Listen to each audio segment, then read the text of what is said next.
नमस्कार मित्रांनो, मी doctor Jayant मकरंदे, pathologist, वर्ध्याला प्रॅक्टिस करतो मागच्या 20 वर्षापासून.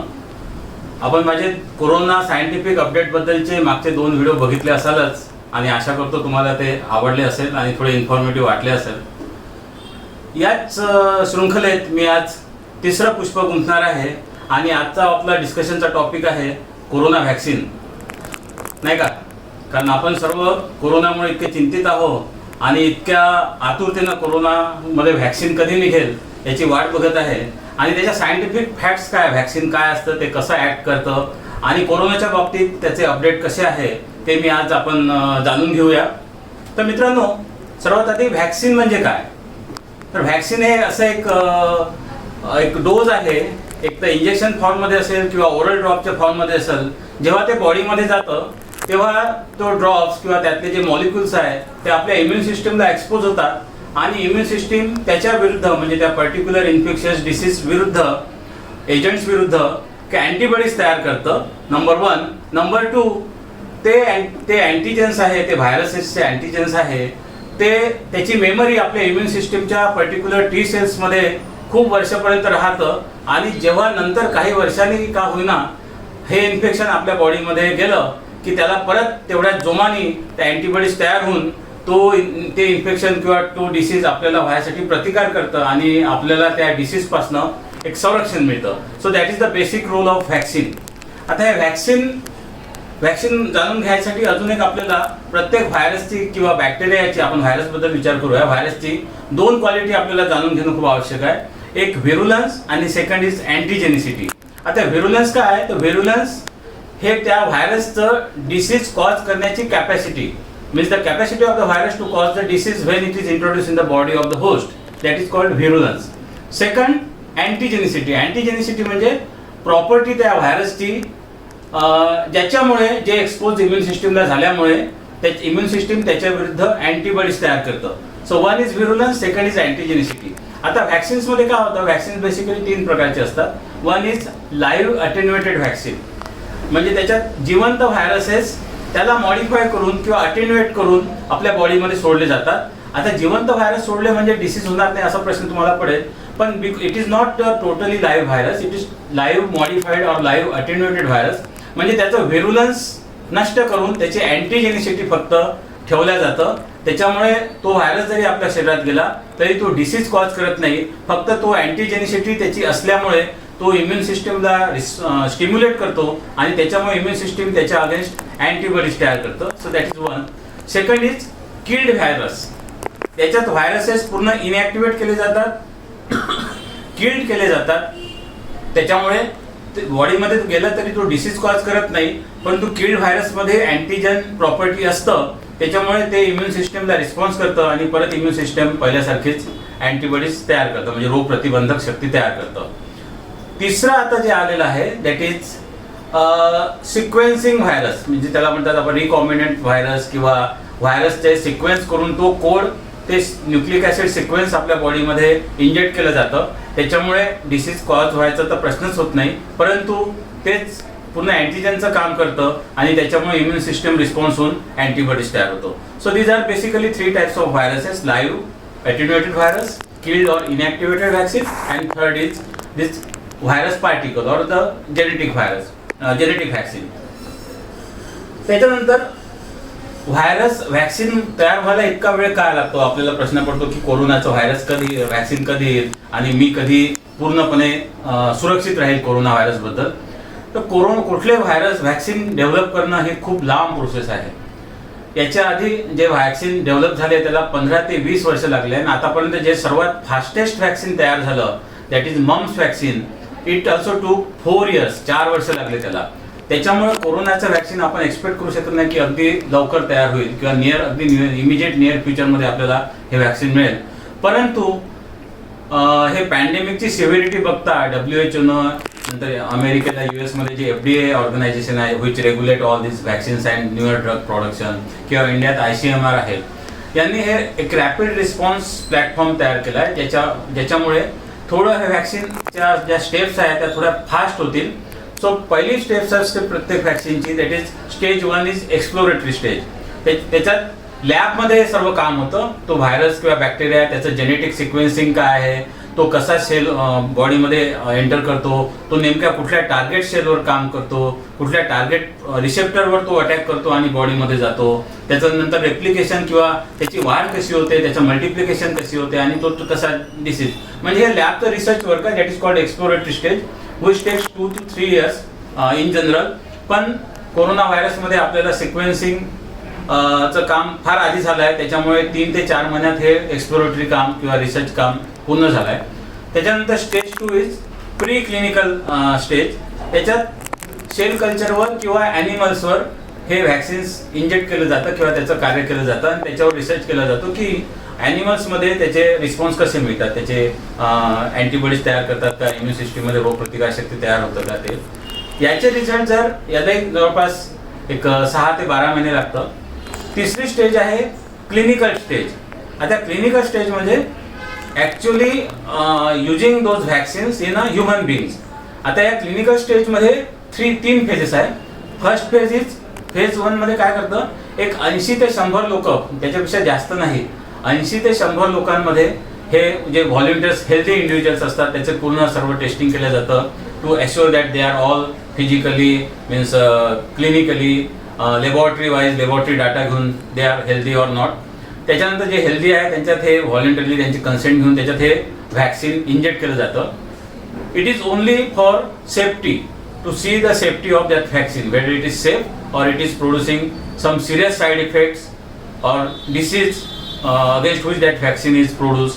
तर बेसिकली सेफ्टी आणि थोडीशी इफिकसी, म्हणजे तो इम्युन रिस्पॉन्स खरंच तयार करतो की नाही बॉडीमध्ये, तो सेफ्टीचा पार्ट जास्त आणि इम्युन रिस्पॉन्सचा पार्ट, इफिकसीचा पार्ट कमी, असं 2 भागात त्याचं वर्गीकरण करून ते हे फेज 1 मध्ये क्लिनिकल ट्रायल होतं. या फेजचे जर निष्कर्ष खूप चांगले असले, पॉझिटिव्ह असले, जर ॲज एक्सपेक्टेड असले, तर मग हेच फेज दुसऱ्या फेज 2 मध्ये जातं ते व्हॅक्सिन.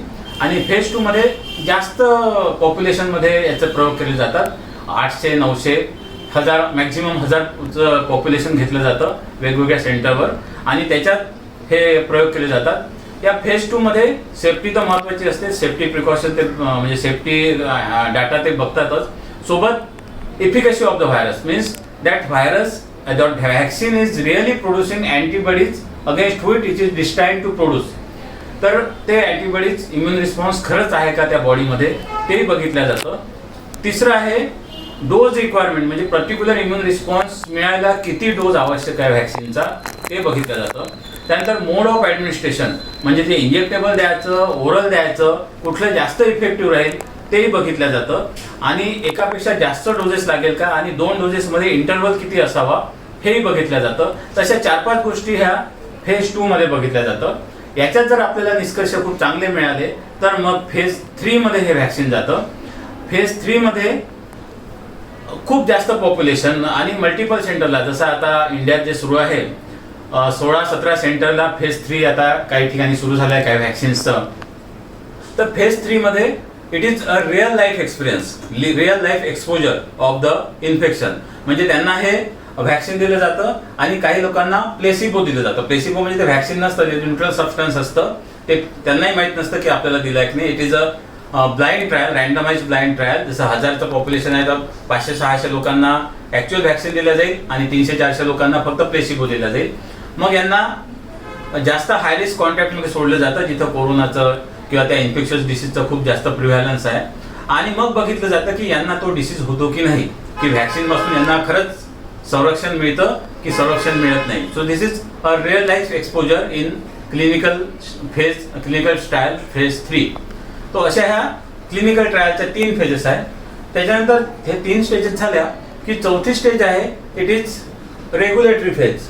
रेग्युलेटरी फेज म्हणजे ह्या 3 फेज क्लिनिकल ट्रायलमध्ये चांगले निष्कर्ष आले की मग हा डाटा रेग्युलेटरी बॉडीला सबमिट केला जातो, जसं ICMR आहे किंवा तिकडे US मध्ये FDA आहे, यांना सबमिट केला जातो. आणि मग ते त्याचा पूर्ण अभ्यास करून त्या कंपनीला किंवा त्या एजंटला ज्यांनी हे व्हॅक्सिन डेव्हलप केलं आहे त्यांना एक लायसन्स देतं की you can produce licence for practical use, for commercial use. ही झाली रेग्युलेटरी फेज. 5वी आहे ॲक्च्युअल मॅन्युफॅक्चरिंग फेज. एकदा रेग्युलेटरी एजन्सीकडनं लायसन्स मिळालं टू प्रोड्यूस द व्हॅक्सिन मग हे बल्कमध्ये व्हॅक्सिन तयार करतात मॅन्युफॅक्चरिंग फेज. आणि 6वी आहे एकदा मॅन्युफॅक्चरिंग फेज मॅन्युफॅक्चर तयार झाले व्हॅक्सिन्स की मग आहे क्वालिटी कंट्रोल. एकदा दिल्यानंतर त्याची क्वालिटी तो पोस्ट एक्सपोजर पार्ट आहे नंतरचा. तर मित्रांनो असे जे स्टेजेस आहे व्हॅक्सिन प्रिपरेशनच्या, प्रत्येक स्टेजला इन जनरल 1 ते 2 वर्ष, काही 6 महिने, काही 2 वर्ष, काही 3 वर्ष असा हा टाइम इंटरव्हल लागतो. आणि त्याच्यामुळे व्हॅक्सिन बनायला एकंदरीतच खूप वेळ लागतो. परंतु मी जे सांगितलं की कोरोनाच्या बाबतीत तर कोविड व्हॅक्सिनच्या बाबतीत यांनी रॅपिड रिस्पॉन्स प्लॅटफॉर्म म्हणून एक रॅपिड प्रोटोकॉल तयार केला आहे की याच्यात काही काही स्टेजेस त्यांनी सुपर इम्पोज केलेले आहे. म्हणजे जसं pre clinical stage, human animal stage, that is pre clinical stage आणि क्लिनिकल स्टेज हे थोडंसं सायमल्टेनियसली चालेल. त्यानंतर फेज 2 आणि फेज 3 ज्या क्लिनिकल ट्रायलच्या ज्या 3 फेजेस आहेत फेज 2 आणि फेज 3 हे सुपर इम्पोज केलं आहे, त्या सायमल्टेनियसली केल्या आहे. त्याच्यानंतर रेग्युलेटरी जे 6 ते 8 महिने लागत होते तर ते त्यांनी रॅपिड प्रोसेस केली आहे की एकदा त्यांना चांगले पॉझिटिव्ह डिस्कशन मिळाले की ते लगेच लायसन्स देतील. तर असं करून पण तरी याला सध्या इंडियाचा आपण विचार केला तर इंडियात 3 व्हॅक्सिनच्या ट्रायल सुरू आहे. पहिली आहे झायडस कॅडिला, हे DNA व्हॅक्सिन आहे. त्याचं आता स्टेज 2 मध्ये क्लिनिकल फेज 2 मध्ये त्याचं कार्य सुरू आहे. दुसरं आहे भारत बायोटेक, हे इनॅक्टिव्हेटेड व्हायरस फॉर्ममध्ये आहे, म्हणजे किल्ड व्हॅक्सिन्स आहे, त्याची फेज 2 मध्ये आहे. आणि तिसरं जे ऑक्सफर्ड युनिव्हर्सिटीचं आहे ज्याच्याबद्दल खूप बोललं जातं, ऑक्सफर्ड युनिव्हर्सिटी, ॲस्ट्राझेनेका आणि सिरम इन्स्टिट्यूट ऑफ इंडिया जे पुण्याची कंपनी आहे, असे तिन्हीच्या कोलॅबोरेशनमध्ये एक व्हॅक्सिन होत आहे. याचंही आता इंडियात 17 ठिकाणी फेज 3 सुरू झालेलं आहे. तर हे खूप चांगली न्यूज आहे, खूप प्रॉमिसिंग न्यूज आहे व्हॅक्सिनसाठी. आणि आपण आशा करूया की हे तिन्ही व्हॅक्सिन लवकरात लवकर तिन्ही सगळ्या स्टेजेस क्लिअर करून एक यांना मॅन्युफॅक्चर सुरू होईल. परंतु मॅन्युफॅक्चर झाल्यावरही मित्रांनो इंडियामध्ये एवढ्या बल्कमध्ये ते मॅन्युफॅक्चर करणं, that is one manufacturing. Second is एकदा मॅन्युफॅक्चर झालं की एवढं जर आपलं 100 करोडचं पॉप्युलेशन किंवा 120 करोडचं पॉप्युलेशन आहे तर एवढे डोजेस तर एकदम बनणार नाही. मग काही डोजेस बनेल, समजा 5 करोड डोजेस बनेल तर ते प्रायोरिटाईज करणं, म्हणजे कुठल्या टार्गेट ग्रुपला आधी व्हॅक्सिन देणं, कुठल्या टार्गेट ग्रुपला काही नंतर देणं, हे एक कठीण काम आहे आणि त्यालाही खूप वेळ लागेल. त्याच्यानंतर हे व्हॅक्सिन ट्रान्सपोर्ट करायसाठी from manufacturing unit to end target group याच्यात जी पूर्ण कोल्ड चेन पाहिजे ती कोल्ड चेन मेंटेन करणं आणि ॲक्च्युअल व्हॅक्सिन द्यायसाठी ट्रेनिंग देणं, तर याही गोष्टीला एक काही वेळ लागतो. तर एकंदरीत डाटा बघितला तर मला असं वाटतं, म्हणजे that is my personal opinion, की पुढच्या जुलै-ऑगस्टपर्यंत आपल्याला व्हॅक्सिन मिळणं अगदीच अशक्य आहे.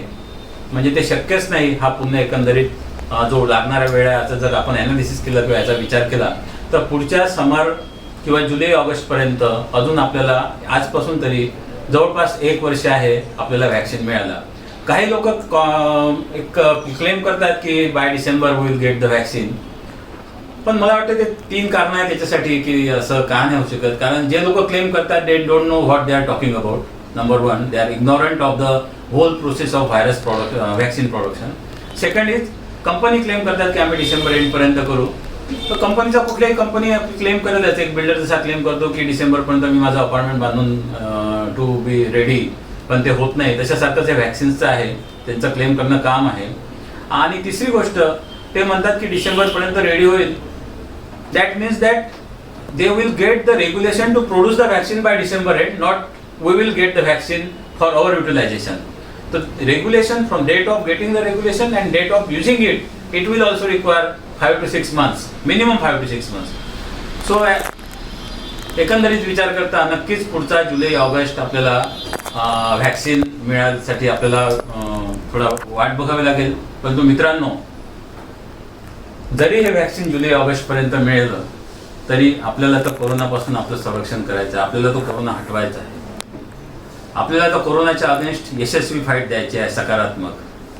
आणि व्हॅक्सिन अवेलेबल नाही, परंतु मित्रांनो आपल्याजवळ सध्या 3 व्हॅक्सिन्स अवेलेबल आहे. Do you know that? आपल्याजवळ सध्या 3 व्हॅक्सिन्स अवेलेबल आहे जे की कॉस्ट इफेक्टिव्ह आहे, जे सहज आपण करू शकतो, जे आपल्या सगळ्यांजवळ आहे उपलब्ध.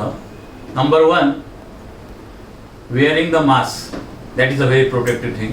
Number 2, keep the physical distancing, though maintaining the social connection, keep physical distancing. And number 3, the importance of hand hygiene and hand sanitization. So these three are the very important vaccines or important tools rightly available right now with us, and we have to protect ourselves with these three precautions. Thank you very much. I hope तुम्हाला video आवडला असेल. Like करा आणि तुमच्या बाकी ग्रुपमध्ये spread करा. धन्यवाद.